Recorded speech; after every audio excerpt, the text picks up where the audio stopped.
जैसे कि आप लोगों को पता ही है, हमारी एमसीसी की काउंसलिंग अभी चली रही है, ठीक है, और मोस्टली स्टेट की जो 85% काउंसलिंग होती है वो भी कंटिन्यू हो गई है ज़्यादातर स्टेट की, ठीक है, और यूपी की हमारी 25 तारीख से है ही है, ठीक है। जो बच्चे हमारे बॉर्डर लाइन पर हैं, ठीक है, वो अपनी काउंसलिंग कराओ यार, अच्छी बात है, क्या पता कॉलेज मिल जाए, किस्मत अच्छी हुई, ठीक है। और जो जिन्होंने तैयारी की है, ड्रॉप लिया है और जो तैयारी कर रहे हैं, ये वीडियो उनके लिए स्पेशली, ठीक है। जैसे कि मैंने पहले भी प्रॉमिस किया था, जिन बच्चों को सही में डाउट हुआ एनी टाइप कैसे भी नीट प्रिपरेशन से रिलेटेड, चाहे वो केमिस्ट्री हो, फिजिक्स हो, और कैसा भी रिलेटेड डाउट हो, मैं हेल्प करूंगा, जो सच में मेहनती होंगे और हार्ड वर्क करेंगे, ठीक है। और मैं आने वाले टाइम में ना कुछ शॉर्ट्स वीडियो भी लेके आऊँगा, 15 मिनट का, 20 मिनट का, जैसे कि तो मतलब हार्ड कंसेप्ट होते हैं, जैसे मान लो फिजिक्स का है, जैसे सिल्वरिंग ऑफ मिरर है, ठीक है। सिल्वरिंग ऑफ मिरर में लोग पता नहीं कितना टाइम लगाते हैं, मैं आपको एक ऐसी ट्रिक बताऊंगा, विद इन 2 मिनट आप क्वेश्चन कर सकते हैं, ठीक है। डॉपलर इफेक्ट की मैं ट्रिक बताऊंगा, और ऐसे फिजिक्स में मतलब काफ़ी हैं, मतलब 100-150 ट्रिक होंगे जो आप यूज करके विद इन 30 सेकेंड आप आंसर ला सकते हैं। पहली बात, hello everyone, my name is Aman Singh, second professional MBBS student ना। काफ़ी बच्चों को ना कन्फ्यूजन होती है, मतलब किस टाइप से आप टाइम टेबल फॉलो करो, ये बेसिकली उसी के बारे में है, ठीक है। देखो पहली बात ना, आपको डिसाइड करना है हमारा मंथली प्लान है, यानी एक हम मैक्सिमम मोटा मोटा प्लान लेके चलो, हम सिलेबस कब तक खत्म करेंगे, जब आप पहले से कुछ इनिशिएशन करके चलेंगे तभी आपको पता रहेगा ना, ठीक है। तो जैसे कि आपको पता है ये जुलाई का एंड आ गया है, ठीक है, जुलाई और एंड ही मान लो, तो आप अगस्त से लेके जनवरी तक आप कोशिश करना, कैसे भी अगस्त से लेके जनवरी या दिसंबर तक आपका सिलेबस एंड हो जाना चाहिए किसी भी हालात में, क्योंकि जब आपका फरवरी टू जो भी मई को आपका पेपर होगा, तो वो आपका रिवीजन टाइम होना चाहिए अच्छे से, ताकि आप रिवाइज कर सको ईच चैप्टर, वो भी अच्छे से, थॉरली भी और रिपीटली भी, ठीक है। जो भी आपका ये फरवरी से अप्रैल तक क्या होना चाहिए, ओनली सिर्फ रिवीजन टाइम होना चाहिए। तो ये कैसे फॉलो होगा, देखो पहली बात, देखो लोगों को टाइम टेबल बनाने में भी काफ़ी दिक्कत होती है। देखो मैं आपको जो ये टाइम टेबल बता रहा हूँ ना, ज़रूरी नहीं है आप इसी को फॉलो करो। देखो किसी की स्लीपिंग हैबिट कुछ होती है, किसी की कुछ होती है, किसी को आप नाइट में पढ़ने का शौक होता है, किसी को दिन में। अपना ही मैं बताता हूँ, मैं नाइट में खुद पढ़ता था, ठीक है। तो आप अकॉर्डिंग टू योर अपना जो सुटेबल टाइम हो उस हिसाब से बनाइएगा, बस इस चीज़ को आप फॉलो कर सकते हैं जो मैं बता रहा हूँ। मान लो कोई बच्चा कोचिंग कर रहा है, ठीक है, ड्रॉपर स्टूडेंट है या फिर नॉर्मल स्टूडेंट है, ठीक है, 12th पास है, ठीक है। वो हमारा दो टाइप से कोचिंग ले रहा होगा, या फिर ऑनलाइन कोचिंग ले रहा होगा या फिर ऑफलाइन कोचिंग ले रहा होगा, दो ही मेथड होंगे, ठीक है। अगर ऑनलाइन कोचिंग ले रहा है तो वेल एंड गुड, नहीं ले रहा है तो ऑफलाइन भी ठीक ही ठाक है, जैसे कि आप लोगों को पता ही है। पर इन दोनों में क्या कॉमन है, देखो अगर आप ऑनलाइन ले रहे हो या ऑफलाइन हो, पर एक इंपॉर्टेंट पॉइंट है, उस टाइम कोई भी हो, चाहे आप फिजिक्स पढ़ रहे हो, केमिस्ट्री पढ़ रहे हो, बायो पढ़ रहे हो, किसी भी टीचर से वो आप एक ही टीचर रखें, मतलब एक ही टीचर। अगर आपने किसी से प्लांट फिजियोलॉजी पढ़ी है ना, तो उसी से ही आप ह्यूमन फिजियोलॉजी पढ़ें या उसी से ही पूरा सब्जेक्ट पढ़ें, ठीक है, समझ रहे हो। मतलब ऐसे आजकल तो टीचर बॉटनी और उसकी जियोलॉजी का अलग हो गए ना, तो मतलब समझ ही होगी मेरा कहना क्या मतलब। वन टीचर होना चाहिए, one subject at one time, ठीक है, जब तक पूरा सिलेबस कंप्लीट नहीं हो जाता है, ठीक है। और दूसरा पॉइंट जो इंपॉर्टेंट है टाइम टेबल में, जो लोग मिस करते हैं, ठीक है, जो आपका प्रेजेंट सिलेबस चल रहा हो ना, चाहे आप कोचिंग में हो, कोई कहीं भी हो, चाहे ऑनलाइन कोचिंग कर रहे हो, तो वहाँ पर एक डेली कराया जाता है। मान लो आज फ्लोवरिंग प्लांट कराया गया, ठीक है, फिजिक्स में ग्रेविटेशनल कराया हो, और ऐसी केमिस्ट्री में कुछ भी करा हो, जो आपका प्रेजेंट सिलेबस चल रहा हो ना, उसी पर फोकस कीजिए, रेदर देन जो आपका छूट गया हो, बैकलॉग हो गया। क्योंकि देखो मैंने काफ़ी बच्चे देखे, अपने टाइम पे बता रहा हूँ, मैं आकाश में कोचिंग करता था, ठीक है। तो उस टाइम में मान लो ग्रेविटेशनल आगे पढ़ाया जा रहा हो, और पीछे बच्चे दूसरा चैप्टर कर रहे हैं अपना। रोटेशनल लोगों को हार्ड लगता था तो रोटेशनल के क्वेश्चन लगाते थे, ठीक है, कोई डॉपलर इफेक्ट के लगाते थे, कोई जो जिसको जो हार्ड लगता था वो अपना कंटिन्यू कर रहा है। तो इससे क्या होता है, आप जो एक तो क्लास में जो गोल है, मतलब जिसलिए आप आए हो क्लास में, ठीक है, उससे प्रॉपर फोकस नहीं हो रहा, और आपके माइंड में देखो आधी बात वो जा रही है जो टीचर बोल रहा है, और दूसरी आधी बात वो जा रही है जो आप पढ़ रहे हो, तो मतलब 50-50 सही नहीं है। अगर जहाँ भी बैठे हो अपना 100% देने की कोशिश करना, ठीक है। अगर मान लो आपका किसी भी हालात में बैकलॉग बन भी गया, कोई बात नहीं, देख बैकलॉग सबका ही बनता है, चाहे मैं हूँ चाहे तू हो, कोई दिक्कत नहीं है, ठीक है। बैकलॉग बन गया तो उसको कवर करना भी आपकी जिम्मेदारी है। पहले कोशिश करो बैकलॉग ना बने, अगर बन भी गया तो कवर हो जाएगा। वो कब करना है, देखो मोस्टली बच्चे बैकलॉग कब कवर करते हैं, ठीक है, जब फ्री टाइम होता है तभी करते हैं, या फिर सैटरडे संडे को ना मोस्टली कोचिंग में छुट्टियाँ होती हैं, ठीक है, छुट्टियाँ होती हैं, या फिर आपका टेस्ट होता है। टेस्ट देने के बाद क्या करते हो, आप एनालाइज करते हो, फिर फ्री रहते हो, या फिर कुछ नया पढ़ते हो। उस दिन आपको नया नहीं पढ़ना, उस दिन अपना क्या करना है, बैकलॉग कवर करना है, जितना भी बैकलॉग हो, चाहे वो आपका फिजिक्स का हो, चाहे केमिस्ट्री का, चाहे बायो का हो। कहने का क्या मतलब, जब भी आप फ्री टाइम हो तब भी आप बैकलॉग कवर कर सकते हैं। अगर आप ऑफलाइन कोचिंग करते हैं, अगर आप मेट्रो से जाते हो, ठीक है, अगर आप बस से जाते हो तो रास्ते में भी पढ़ सकते हो यार, किसी को आधा घंटा लगता है, 1 घंटा लगता है, ठीक है। मान लो चंडीगढ़ सिटी में, दिल्ली सिटी में, तो यहाँ टाइम लगता है, तो आप आने रास्ते में भी टाइम को आप यूटिलाइज कर सकते हो, ठीक है। और सबसे बड़ी एक इंपॉर्टेंट चीज़ बताता हूँ, अगर आपको सिलेक्शन लेना है किसमें, नीट 2024 में, वो भी गवर्नमेंट मेडिकल कॉलेज यानी जीएमसी में, ठीक है, उसके लिए आपको कंसिस्टेंसी क्या रखनी है, मेंटेन। देखो मैं अपनी दोस्तों की एक चीज़ बताता हूँ यार, जो मोस्टली लोग फॉलो करते हैं। मान लो जैसे नीट का रिजल्ट आया, मान लो नीट का रिजल्ट आ गया 15 मई को आ गया, सपोज डैट, ठीक है। 15 मई को तो नहीं आएगा, 15 जून को आ गया, ठीक है। 15 जून को हमारा नीट का रिजल्ट आ गया, ठीक है। अगर नीट का रिजल्ट आ जाता है तो मान लो उसमें आपके मान लो 520 नंबर आए, किसी के 400 450 नंबर आए, ठीक है। सबको लेके हम एवरेज लेके चलते 450 नंबर आए, तो बंदा इतना फ्रस्ट्रेटेड हो जाता है ना, और उसे लगता नहीं अब मेरे को पढ़ना ही पढ़ना है, ये करके ही दिखाना है, कुछ भी हो जाए। तो उस टाइम वो कंसिस्टेंसी मेंटेन करता है, शुरुआत में पहले वीक से ही स्टार्ट करता है अगर पढ़ना, तो वो पढ़ता है 12 घंटे, ठीक है।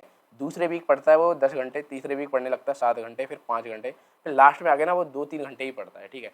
और लास्ट की जब मंथ आते हैं ना, जो लोग डीमोटिवेट हो जाते हैं, अब नहीं हो रहा, अब उस टाइम पे वो मुश्किल से छोड़ ही देते हैं, ठीक है। छोड़ने का मतलब पता है, बिल्कुल छोड़ देते हैं, हार मान जाते हैं, अब मेरे से होगा ही नहीं। तो उस टाइम पे क्या करना होता है, और ये कंसिस्टेंसी मेंटेन करनी पड़ती है। अगर आप देखो, मैं नहीं बोलूँगा 10 आवर पढ़ो, अगर आप 6 आवर पढ़ रहे हो, 6 या 5 आवर पढ़ो, वो आप कंसिस्टेंट होकर पढ़ो, पूरी साल पढ़ो। अगर आज स्टार्ट किया ना, तो अनटिल जब तक आपका नीट का पेपर ना हो जाए ना, तब तक आपको कंटिन्यू वो रखना है, कंसिस्टेंसी, ठीक है। सिलेक्शन का यही एक जरिया है जो मात्र आपका सिलेक्शन करा सकता है, ठीक है। और देखो शेड्यूल जो भी, अगर जो अपना शेड्यूल बनाओ, कोई रात में पढ़ता है, कोई दिन में पढ़ता है, ये वही है। जैसा आप, अगर जो बच्चे रात में सोते हैं तो वो दिन में पढ़ते हैं, दिन में पढ़ते हैं वो रात में सोते हैं ना। उसके अलावा कम से कम आपको 4 से 5 घंटे सेल्फ स्टडी करनी ही करनी है अगर सिलेक्शन लेना है। देखो कोचिंग में आपको पता है कैसी पढ़ाई होती है, तो इससे कोई कहने की बात है नहीं। तो सिलेक्शन सिर्फ एक ही चीज़ से होगा, वो होगा हमारा सेल्फ स्टडी विद कंसिस्टेंसी, ठीक है। अगर हम मोटा मोटा लेके चलते हैं, आपको 5 से 6 घंटे आपको कोचिंग को दिए, ठीक है। कोचिंग के बाद आप घर पे आ जाते हैं, मान लो शाम को आ जाते हैं। कुछ बच्चों का सुबह स्लॉट होता है, कुछ बच्चों का शाम को, तो अकॉर्डिंग टू उस तरह से आप फर्दर डिवाइड कर सकते हैं, ठीक है। पहले अपने स्लॉट को 3 में डिवाइड करो, पहला फिजिक्स, केमिस्ट्री एंड बायो, ठीक है। 3 में डिवाइड कर लिया। जो आपको हार्ड लगता है उसको आप 1.5 घंटे दे दो, जो कम हार्ड लगता है उसको आप 1 घंटे दे दो, और जो बहुत ज़्यादा हार्ड लगता है उसको आप 2 घंटे दे सकते हो, ठीक है। तो 4 घंटे आपको मिनिमम पढ़ने ही पढ़ने, मैक्सिमम आप कितने भी पढ़ सकते हो, ठीक है। अगर मान लो आप बायो के बारे में बताता हूँ इसमें, ठीक है। बायो को मान लो आपने 1.5 घंटा दे दिया, ठीक है, पर डे का, ठीक है। जो आप, तो जो भी आपका करंट चल रहा हो कोचिंग में, या फिर आप ऑनलाइन हो चाहे ऑफलाइन हो, ठीक है, जो करंट चल रहा हो उसको आके सबसे पहले नोट्स पढ़ो। क्या पढ़ो? नोट्स पढ़ो आके एक बार। नोट्स पढ़ लिया, नोट्स के बाद एक बार एनसीईआरटी का वो वाला चैप्टर पढ़ लो। मान के चलो आपका चल रहा है हमारा प्लांट फिजियोलॉजी का चैप्टर चल रहा है हमारा, कौन सा, ट्रांसपोर्ट इन प्लांट चल रहा है, ठीक है, ठीक है। तो ट्रांसपोर्ट ऑफ प्लांट, मान लो जो कोई भी कोचिंग है, क्या है, कोई भी कोचिंग, वो कितने दिन लेती है? आराम से 5 से 6 दिन लेगी आपकी कोचिंग ट्रांसपोर्ट इन प्लांट कराने में, ठीक है। चाहे वो ऑनलाइन कोचिंग हो चाहे ऑफलाइन हो। उस टाइम में आप देखो नोट्स तो थोड़े बहुत बनाओ, ज़्यादा नहीं बनाओ उन चैप्टरों के, ठीक है। उसका आप मल्टीपल रिवीजन करो एनसीईआरटी का। किस चीज़ का? एनसीईआरटी का। जितने वो 5 से 6 दिन में अपने नोट्स करा रहे हैं ना, थोड़े बहुत नोट्स बनाओ, मैं मना नहीं कर रहा, नोट्स बनाओ, अच्छी बात होती है, पर नोट्स उतने ही बनाओ जितना क्लासरूम में बना सकते। आने के बाद आप 5-6 दिन मल्टीपल रिवीजन करोगे एनसीईआरटी, यानी आप 5 बार चैप्टर पढ़ चुके होंगे। 5 बार चैप्टर पढ़ने का मतलब पता है ना कितना माइंड में रिटेन हो जाएगा, वो आपको भी पता होगा, ठीक है। फिर उसके बाद चैप्टर पढ़ने के बाद वही आप 10 साल के आप पीवाईक्यू लगा लो, ठीक है, और नए नए क्वेश्चन लगा लो, क्योंकि आपको पता है जो आप पैटर्न आ गया वो असेसर रीजन का आ गया। असेसर रीजन तभी सॉल्व होगा जब आप मल्टीपल टाइम पढ़ोगे और समझोगे कंसेप्ट को, ठीक है। और जो गलत हो जाते हैं ना क्वेश्चन ड्यूरिंग, अब जब आप क्वेश्चन लगाते हैं, ठीक है, तो जो क्वेश्चन गलत हुए उनको एनालाइज करो और देखो वो क्यों गलत हुए, रीजन क्या था गलत होने का और कहाँ गलत हुआ।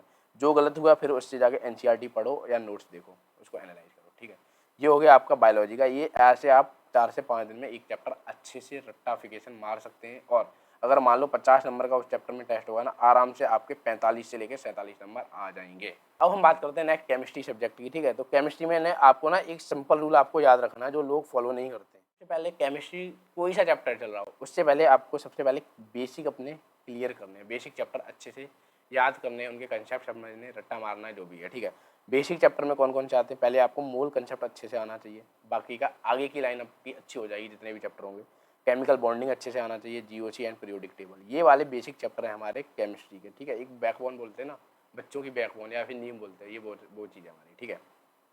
जब आप ये कर लोगे ना सारे चैप्टर, तो आगे के आपके जितना भी वो है रास्ता है या पाथ है वो इजी हो जाएगा। और वैसे भी मैं केमिस्ट्री के लिए फिजिकल और क्या कहते हैं ऑर्गेनिक इनऑर्गेनिक के सेपरेट वीडियो लाऊंगा, कैसे क्या करना चाहिए, ठीक है। मतलब फिजिकल को आप कैसे अप्रोच कर सकते हो, ऑर्गेनिक कैसे, इनऑर्गेनिक कैसे, ठीक है।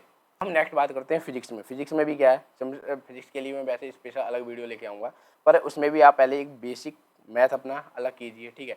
बेसिक मैथ अगर आप अच्छा कर दोगे, इंटीग्रेशन वगैरह आ जाओगे, तो क्या होगा, आप अच्छे से आगे का कर पाओगे। और जो डिवाइड किया था ना 1.5 घंटा 1 घंटा 2 घंटा, वो उसी चीज़ को फॉलो कीजिए। वो केमिस्ट्री पर भी फॉलो होता है, फिजिक्स पर भी फॉलो होता है, बायोलॉजी पर फॉलो होता है, ठीक है।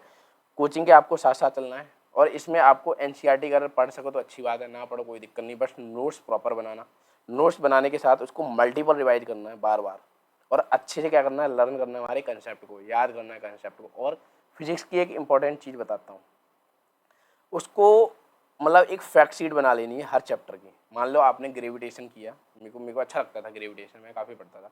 तो मान लो आज आपका ग्रेविटेशन खत्म हुआ, तो आप एक वाइट शीट लो, A4 शीट लो, उसमें जितने भी फॉर्मूले हैं और जितने भी कंसेप्ट हैं जो आपको याद नहीं होते, वो सारे पेज पर लिख लो, सारे पेज पर लिख लिए और उसको कहीं रख लो।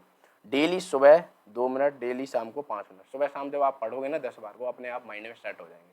जब भी आप क्वेश्चन बैठोगे आपको सोचना नहीं पड़ेगा क्या फॉर्मूला है। तो आप फिजिक्स में स्पेशली फैक्ट शीट याद करो, क्योंकि न्यूमेरिकल बेस आराम से क्वेश्चन आते हैं, 20 क्वेश्चन, 20 से 22 क्वेश्चन न्यूमेरिकल बेस होते हैं, आराम से आप कर सकते हो, ठीक है। कंसेप्ट भी करोगे तो और अच्छी बात लगेगी, ठीक है। और टाइम दो किसको, न्यूमेरिकल सॉल्विंग, अपने PYQ को दो और न्यू क्वेश्चन करो, बार बार न्यू कंसेप्ट लगा के करो। ये क्यों नहीं हो पा रहा, कैसे नहीं हो पा रहा? जब आप टाइम दोगे ना, लोगों को मोस्टली आपको फिजिक्स हार्ड लगती है, ठीक है, मुझे भी हार्ड लगती थी। उसका मैं एक फिजिक्स का एक अलग से वीडियो बनाऊंगा। हार्ड सबको लगती है यार, जब तक आप करोगे नहीं, जिससे आप डरोगे ना, वो बंदा उतना ही आपको डराएगा। तो आपको इसको टाइम दोगे ना, इससे आपको प्यार हो जाएगा, जैसे मेरे को हो गया। फिजिक्स के लिए अगर आपकी वीक है तो आप बेसिक से पढ़ो। किससे पढ़ सकते हो, अलग सर से पढ़ लो, प्रशांत सर हैं हमारे उस पर यूट्यूब पर, उनसे पढ़ लो, ठीक है। और MR सर हैं, और जो ऑफलाइन कोचिंग उनमें भी अच्छे अच्छे टीचर है यार, जरूरी नहीं है, ठीक है। अच्छे टीचरों से पढ़ो जो कंसेप्ट क्लियर करे, रट्टाफिकेशन मत मारो, ठीक है। और एक सबसे इंपॉर्टेंट चीज़ बता रहा हूँ जो आपको सिलेक्शन में हेल्प करती है, वो हमारे वीक में 2 टेस्ट दो, ठीक है। क्योंकि आप हो क्या हो, ड्रॉपर, तो आपको पता होगा हर चैप्टर कहाँ से आएगा, कैसे आएगा, ठीक है। तो आप वीक में 2 टेस्ट दो, हर वेडनेसडे दे दो और एक संडे को दे दो। और वो भी कौन से दो, फुल लेंथ वाइज दो, ठीक है। कौन से दो, फुल लेंथ वाइज दे दोगे, एनी कॉस्ट, कहीं से भी हो, टाइम मिले ना मिले, आप अपने वीक में 2 टेस्ट दोगे ना, उससे आपको नए क्वेश्चन पता लगेंगे। जब आप एनालाइज करोगे तो अपनी मिस्टेक पता लगेगा, तो आप अगली बार वो मिस्टेक नहीं करोगे। आपको ड्रॉपर हो तो आपने पूरा सिलेबस पढ़ रखा है यार अच्छे से, एक बार तो पढ़ा ही होगा, 2 बार भी पढ़ा होगा, तो कम से कम अगर एक बार भी पढ़ा है ना, तो आप फुल सिलेबस टेस्ट दो। मैं खुद बता रहा हूँ, एक्सपीरियंस से बोल रहा हूँ ना, आप फुल सिलेबस टेस्ट दो, ताकि आपको न्यूमेरिकल करने को मिले और आपको वीकनेस पता लगे, ठीक है। जो अगर गलत हो, टेस्ट का फायदा तभी होता है जो अगर आप एनालाइज करोगे, एनालाइज नहीं करोगे तो फायदा नहीं होगा, ठीक है। जो गलत हो रहा है उसको एनालाइज करो, अपनी मिस्टेक को, और रीड करो कंसेप्ट को, वहाँ जाकर रेफर करो, ये क्वेश्चन क्यों गलत हुआ, चाहे वो बायो का हो, चाहे फिजिक्स का हो, चाहे केमिस्ट्री का हो, ठीक है। पूरा शेड्यूल, अगर आपको कोई भी दिक्कत हो, एनी डाउट, नीट प्रिपरेशन से लेके अभी वैसे काउंसलिंग चल रही है, तो उससे भी डाउट हो कोई तो पूछ सकते हो विदाउट एनी डाउट, ठीक है। मिलते हैं हम नेक्स्ट वीडियो में, तब तक के लिए जय हिंद, जय भारत, थैंक यू।